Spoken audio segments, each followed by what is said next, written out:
Greetings. Today I'm going to talk about the prophecies of the Norns and how this ties to the concept of the divine twins and also, well, Sleeping Beauty, the fairy tale.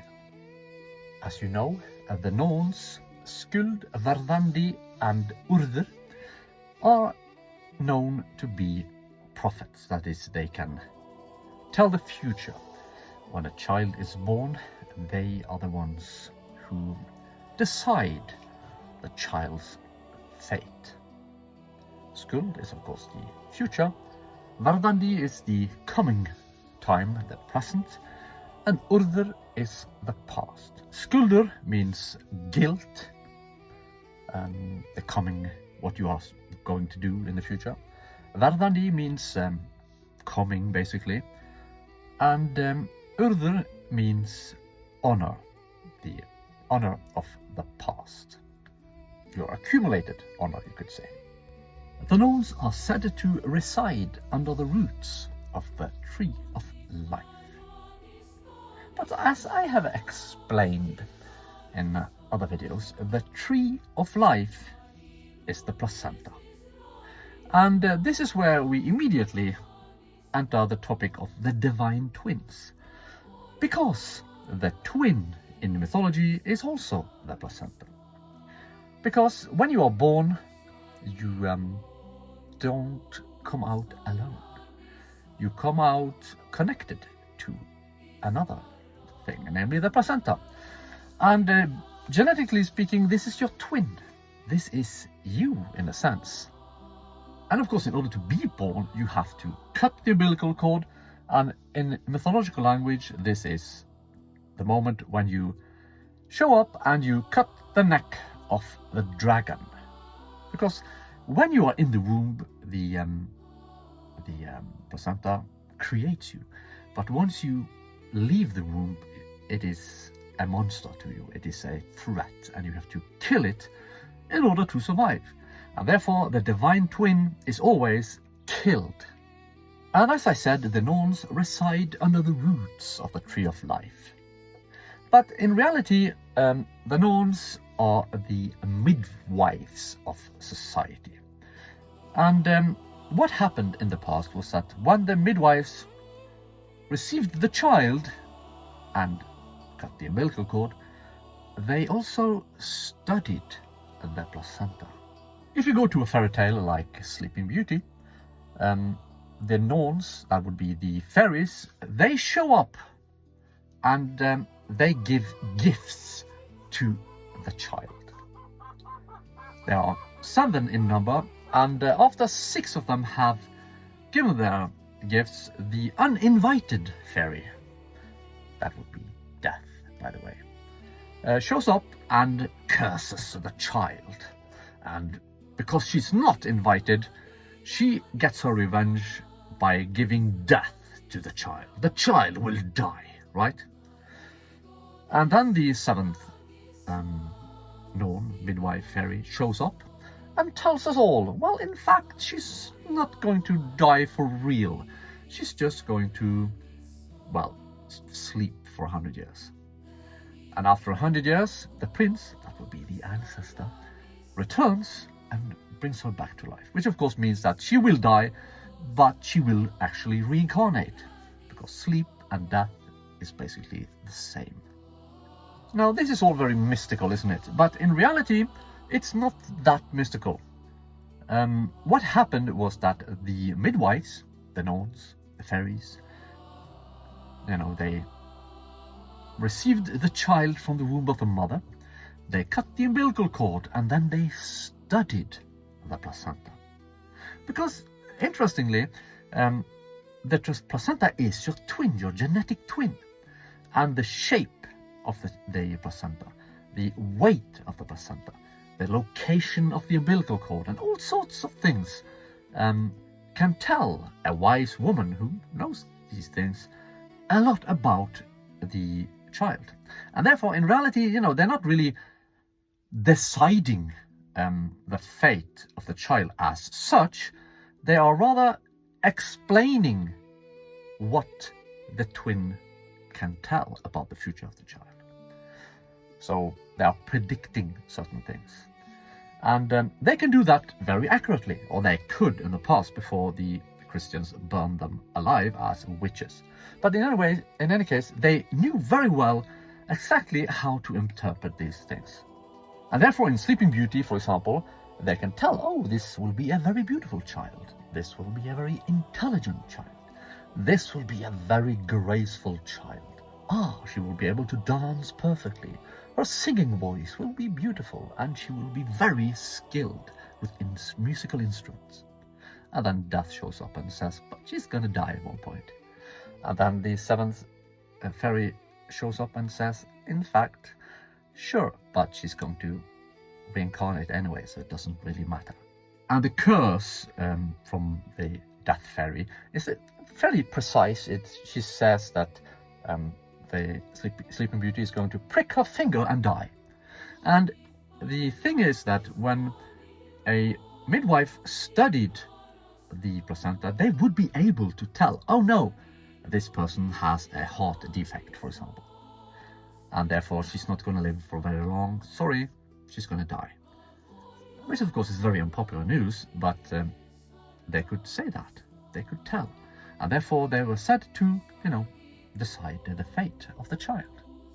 So the midwives, the Norns, the fairies, they're not really giving gifts to Sleeping Beauty. They are rather explaining to the parents what gifts she came with from birth, what gifts she had inherited. And again, they could tell by studying the placenta. And interestingly, this was the main task of the midwife, to deliver the child and to read the fate of the child by using the placenta. And this, they called it gifts. And they decided the fate of the child and so forth. But then note that there are 7. There are 7 of them. And this is symbolic because at age 7, the child will go through another seance, you could call it, with the sorcerer in the tribe. And the sorcerer is, of course, the midwife of the mind. And he wears his white robes and everything. Many know these characters as druids and such, but they were the midwives, but the midwives of the mind. So they were male, they put on their robes, and they too physically gave gifts to the child. That is, they presented certain items that the child possibly had owned in his previous life.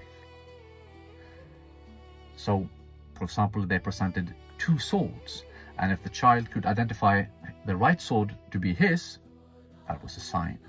And if he could do this with all the items that the sorcerer presented to him, then, well, the sorcerer knew, it's him. He has returned. This is character X who has returned. He has identified his own items, and he has the correct heritage, name, DNA. So he has returned, and therefore he could claim these items, physical items, in real life and repossess them. And doing so was important, not just in order to keep the wealth in the family, but in order to actually physically identify yourself and remember yourself. Because items store memories. If you, for example, has some item that you own and you experience something special in your life, whilst, for example, wearing this sweatshirt or this type of shoe or driving this car or something, then you will tie this memory to the items and the location and so forth. And therefore, if you, let's say, kept those items, died, returned to life, and then saw these items again, you would awaken the memories of your previous life. So it has sort of like a mystical, magical property.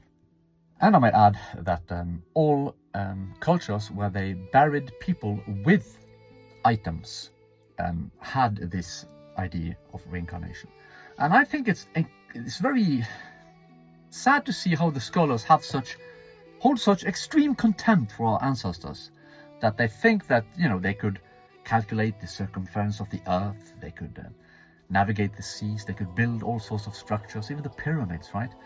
But they believe that they would bring physical items to some sort of afterlife. It's complete nonsense. No, they had these items in the grave because they, in a later life here on earth, would return and repossess those same items, and by doing so become themselves again, because these items would awaken the memories they had of themselves in a previous life, or in fact in many previous lives, because they kept reusing these items. So in ancient Egypt, in burial mounds in Northern Europe, it's all the same. And this is, of course, all linked back to the cult of the bear, the Neanderthal religion, and our ancestors, the Neanderthals. And if you take a look at the burial mounds and such, the items that they stored were items that would last a long time. And therefore, they often used precious metals such as gold, because it doesn't corrode. And if you want to use this knowledge in your life, you can go visit ancient sites where your forefathers walked. You can look at ancient trees that lived for so long that probably some of your ancestors looked at the same tree ages ago. You can go to museums, which in effect is much like a modern pagan temple. This is what they did in the actual temples. They stored items that were sacred to everyone in the tribe, that would help everyone remember themselves, because they all had a common progenitor.